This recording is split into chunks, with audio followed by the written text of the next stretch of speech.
to my channel. Hari ini aku pengen sharing ke teman-teman semua cara aku mengelola keuangan aku, pemasukan dan pengeluaran aku selama aku merantau di Taiwan. Pertama-tama, saat aku pertama kali dapat part-timean di Taiwan itu, uangnya aku memang tabung, lalu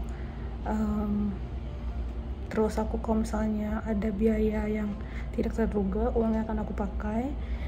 Pertama-tama aku datang ke Taiwan itu, aku dimodalin dengan tabungan hasil kerja, lalu juga sedikit uang tabungan sekitar 50.000 NTD. Lalu waktu itu bayar asrama di muka, lalu bayar kasur, terus bayar asuransi yang harus dibayar di muka, bayar internet dan lain-lain. Waktu itu aku nggak hitung berapa banyak totalnya, tapi setelah itu aku jadi lebih irit lagi. Aku sering masak di asrama, terus udah gitu aku kontrol dengan baik sih uang aku, karena aku tahu cari uang itu nggak gampang. Nah waktu itu aku cari part-timean satu itu di dalam asrama, gajinya sebulan itu nggak banyak loh, itu waktu itu kayak cuman, waktu itu aku ingat banget per jamnya itu 120 NT. Terus setiap harinya aku cuma kerja 2 jam, jadi 2 jam setiap hari 240 NT, 100.000. Terus segitu 240 kali 5, jadi Senin sampai Jumat, jadi 1.200, terus dikali 4 minggu kan dalam 1 bulan, jadi sekitar 4.800 atau sekitar 2 juta. Waktu itu 4.800 aku sayang banget. Jadi waktu itu makannya aku benar-benar irit, kayak satu hari aku cuma mungkin habisin 100 NT atau 50.000. Lalu aku jarang keluar, aku nggak ke mall, nggak main-main, terus jarang beli barang juga, kecuali kalau lagi diskon besar-besaran. Jadi kayak misalnya, oh ini oke banget nih harganya, maksudnya harga setelah diskon itu menurut aku lumayan dan murah, makanya aku beli. Kalau enggak aku nggak bakal beli. Setelah itu lama kemudian kan kebutuhan makin banyak, kayak buku pelajaran, terus udah gitu mau beli ini itu keperluan untuk di asrama. Aku cari kerja lagi setelah aku selesaiin beberapa kredit pelajaran, jadi biar nggak keteteran aku cari kerja malam. Nah kerja malam itu biasanya aku dari jam 7 sampai jam 9 atau jam sampai jam 10, tergantung kalau misalnya restorannya itu ramai atau enggak. Jadi aku waktu itu kerja di restoran, pertama-tama tuh ya jadi waiters gitu lah, jadi nganterin makanan. Nah itu juga ada kesulitannya, karena waktu itu aku harus menuhin bisa baca Mandarin, terus udah gitu kayak harus tahu ini menunya apa namanya, terus diantarnya ke meja yang mana.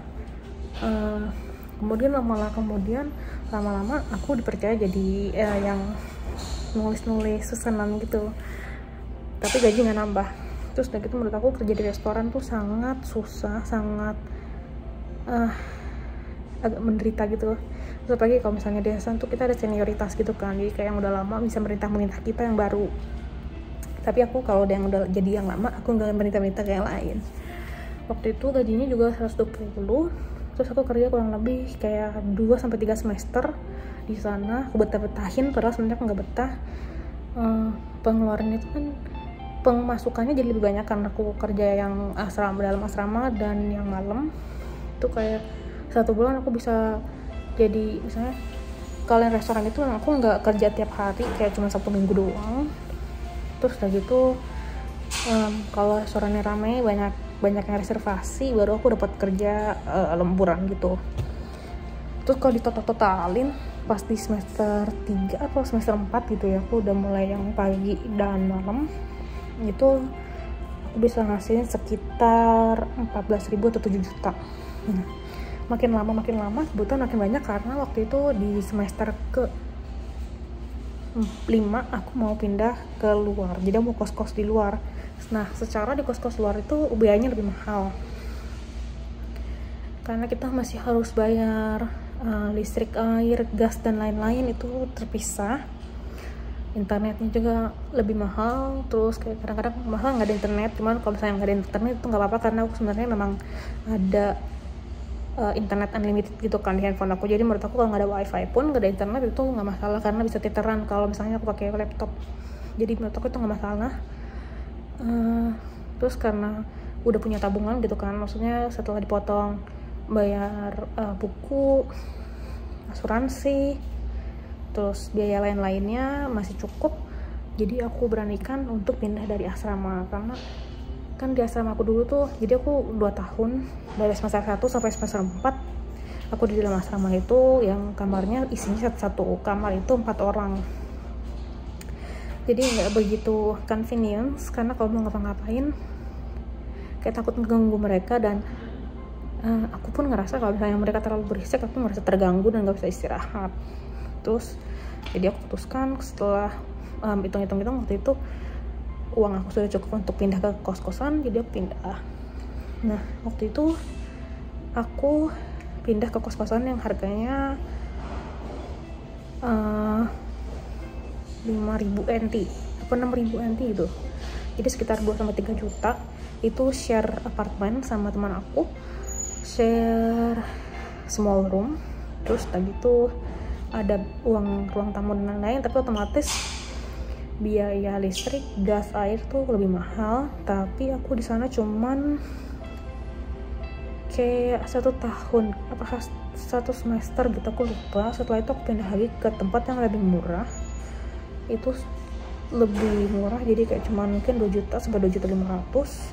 Terus air dan listrik nggak gitu mahal kayak ngeren di apartemen.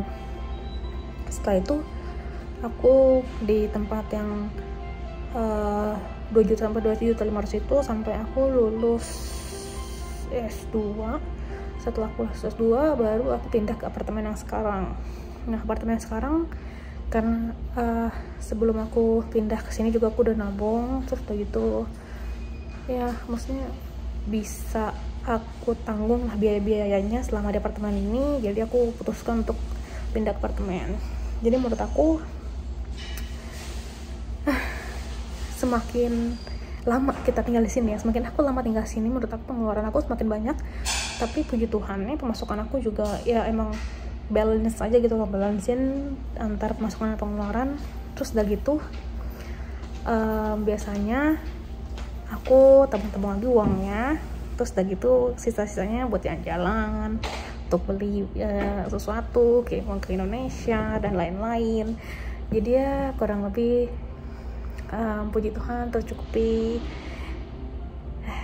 ya gitulah.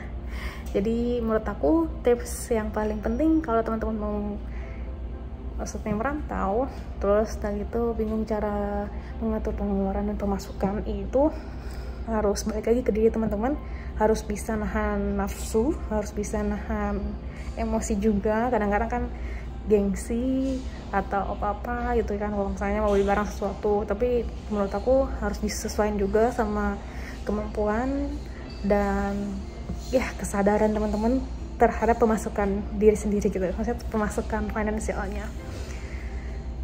Overall di Taiwan gak gitu mahal. Kalau misalnya makannya tuh jangan yang sampai setiap hari barbekyuan atau setiap hari yang yakiniku gitu. Maksudnya kalau misalnya makan yang kentang atau yang kayak rice box biasa itu sebenarnya pasti cukup lah, maksudnya nggak gitu mahal, bisa diimbangin kayak di hidup di Jakarta.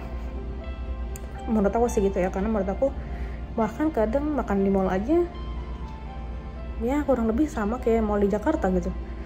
Makannya udah enak, kenyang, banyak porsinya enak, terus lengkap gitu, kayak ada kuahnya juga, daging, sayur. Jadi ya termasuk selera makan aku juga, jadi aku lumayan suka makanan sini karena aku juga nggak picky makanan. Jadi aku ngerasa ya enak, nyaman, dan puji Tuhan sampai sekarang aku bisa cobain banyak hal, pergi ke banyak tempat. Jadi ya gitu, harus bersusah-susah dulu baru bersenang-senang kemudian. Harus bisa mengontrol nafsu dan keinginan, karena ya begitu, emang harus susah dulu baru belakangannya itu baru bisa senang-senang, baru bisa lega gitu loh. Kalau misalnya udah selesaiin tugas dan kewajiban baru kita apa ya, baru kita merayakannya. Merayakan dan menikmati hasilnya. Oke teman-teman, mungkin segitu dulu videonya hari ini. Jangan lupa di like, di comment, dan di share. Terus thank you so much for watching this video. Stay safe and healthy. Bye bye.